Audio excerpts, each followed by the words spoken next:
In today's video, I'm going to show you how to create and save Photoshop actions so you can automate repetitive editing tasks with just one click. Whether you want to resize images, apply a watermark, or build a consistent color grade, Photoshop actions can save you a huge amount of time and make your workflow much faster.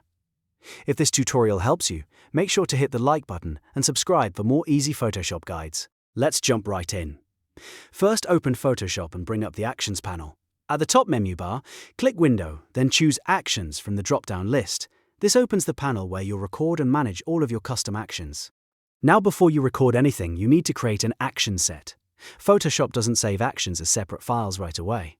Instead, they need to live inside a folder called an action set. At the bottom of the Actions panel, click the folder icon to create a new set. Give it a clear name, like My Custom Workflows, then click OK. This keeps your actions organized and makes them easier to save and load later. Next, it's time to start recording your action. Make sure you already have an image open in Photoshop so you have something to work on. Then click the plus icon at the bottom of the Actions panel to create a new action. Give your action a name that clearly describes what it does, like Thumbnail Contrast Boost or Fast Image Resize. Then make sure the Set menu is pointing to the folder you just created. Once everything is ready, click Record. As soon as you click Record, Photoshop begins tracking every command you make. You'll see a red recording light appear in the Actions panel. That means Photoshop is now watching and saving your steps. One important thing to remember is that Photoshop does not record time passing. It only records the actual clicks, menu selections, and adjustments you make. So take your time and perform the steps carefully. Now go ahead and do the editing routine you want to automate. For example, you might go to Layer, then New Adjustment Layer, then Curves, and adjust the contrast. You could also go to Image, then Image Size, and set the width to 1920 pixels. Every action you take will be added into the panel as a step inside your custom action.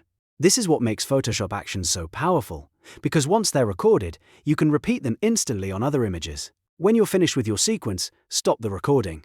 Look at the bottom of the Actions panel and click the square Stop button next to the red light. Your action is now complete and locked in. But there's one more very important step. If you want to keep your action safe, you need to save it to your computer. That way, if Photoshop crashes, gets reset, or you update to a newer version, your action won't disappear. To do that, click on the Action Set folder you created earlier, not just the individual action itself.